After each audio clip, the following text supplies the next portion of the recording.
Hi everyone, it's Alan Thornton, President and CEO of St. John's Community Services, and we're back for another episode of Advocates for All. And we are super excited because this month we are celebrating and highlighting our direct support professionals. They work so hard all year long, and every day they are out there on the front lines, making the needs of those they support primary, and oftentimes putting their needs above their own, especially during the pandemic. And so it's my pleasure to have Destin Johnson with us today. And Destin, thank you so much for taking the time, and thank you for the work that you do day in, day out. It's really great to have you on Advocates for All. You're welcome, man. I'm happy to be here. So Destin, tell me a little bit about your background and how did you come to work for St. John's? You've been with us for 2 years. Which is a good chunk of time. And I'm just curious, like, how did you find out about us? What drew you to the job? And kind of why do you like what you do? Why do you love what you do? Well, living in Martin, it's a small town. So I had knew about St. John's because I knew people that worked there. I had friends that worked here before me. A lot of college students have worked for the company. I applied and had my interview, and I met a couple of individuals while going to the interview, and I just automatically clicked with them, and I knew that I would like working with the individuals. And just day to day, like seeing them, helping them have a quality of life that they deserve, that's what keeps me going. Seeing them happy makes me happy. You know, just keeping them satisfied, making sure that they have what they need, doing things that they like to do, that they deserve to have a life too.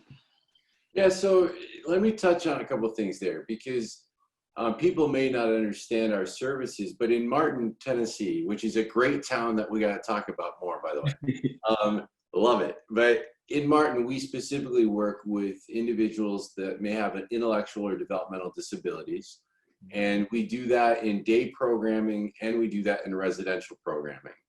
And it's all about what you said, trying to make sure that they have the opportunity to live their highest quality of life.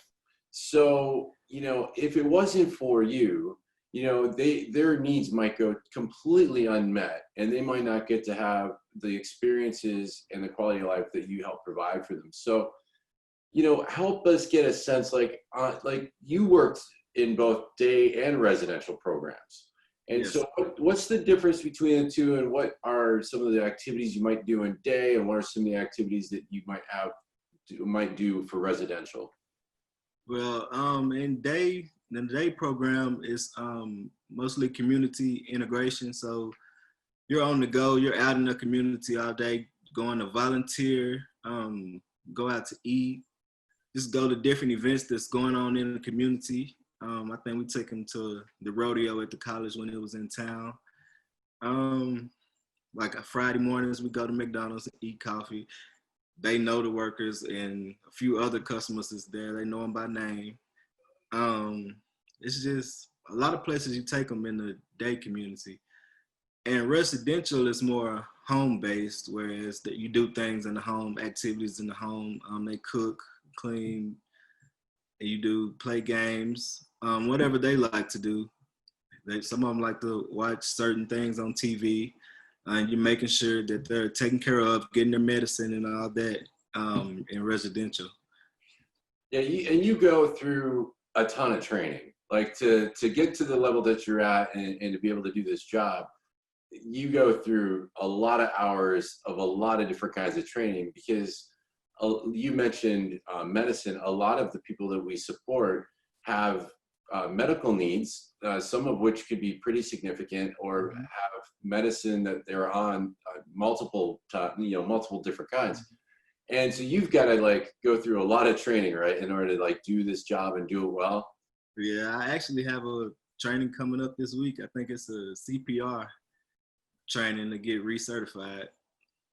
Yeah, because at the end of it, like safety is the foundational piece of it, because the person can't have a good quality of life if they're not healthy and safe to begin with. So during this time of the pandemic, you've also had to try to manage a whole different level of new protocols, Okay. right?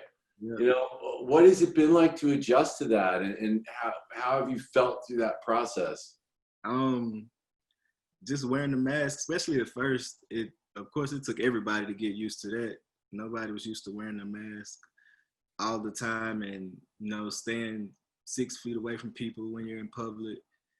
And then it got to the point where in the day program we're just staying in the house. So of course, the guys weren't used to that. They were used to being out in the community, seeing people and doing stuff. But I think now some of them, the majority of them, understand what's going on. They don't want to get sick either, so they're fine with being quarantined for now.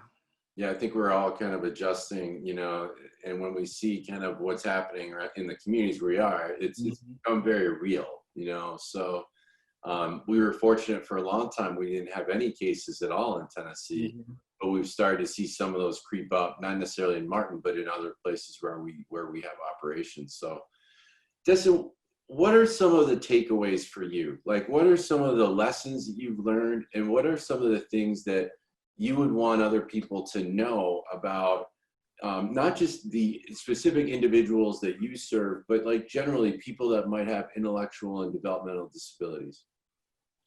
I would want people to know that they are just like us.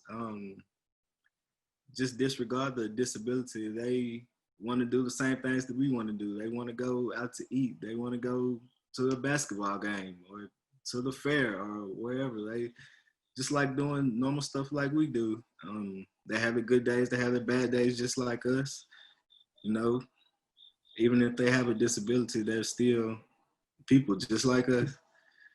So, and that's probably the main lesson that I take away from it, and also what I want people to know.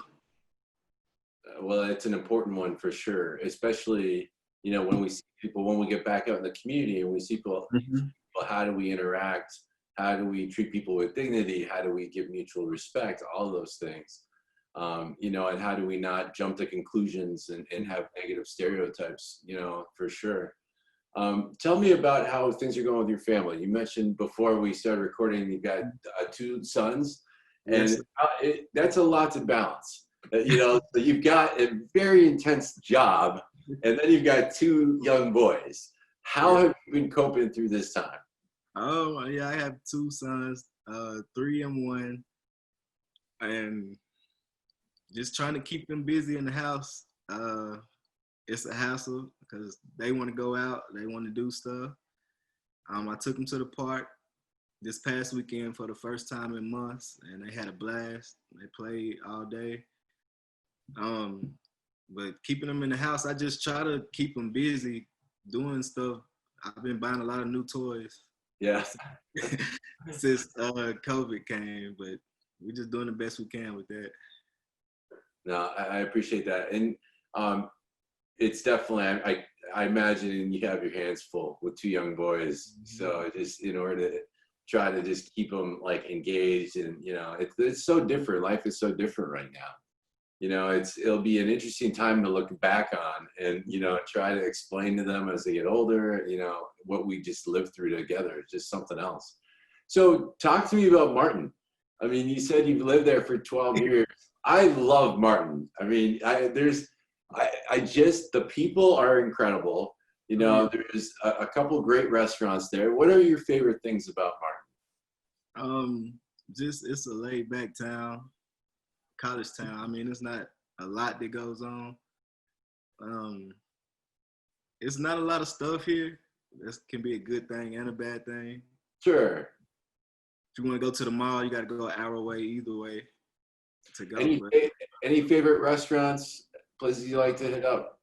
I like the grind. I don't know if you had that before. Yeah, I love the grind. Yeah. Yeah, I like the grind. I've never tackled their big gigantic like milkshake sundae thing that they do yet. I haven't. I got my older son one. He had one. Wow, yeah, they look amazing. So, but yeah, that's a great place. I just think Martin is such the crux of Martin is the people that are there. They're so caring. We do a radiothon that's based Oh in yeah. Martin Oh every yeah. year.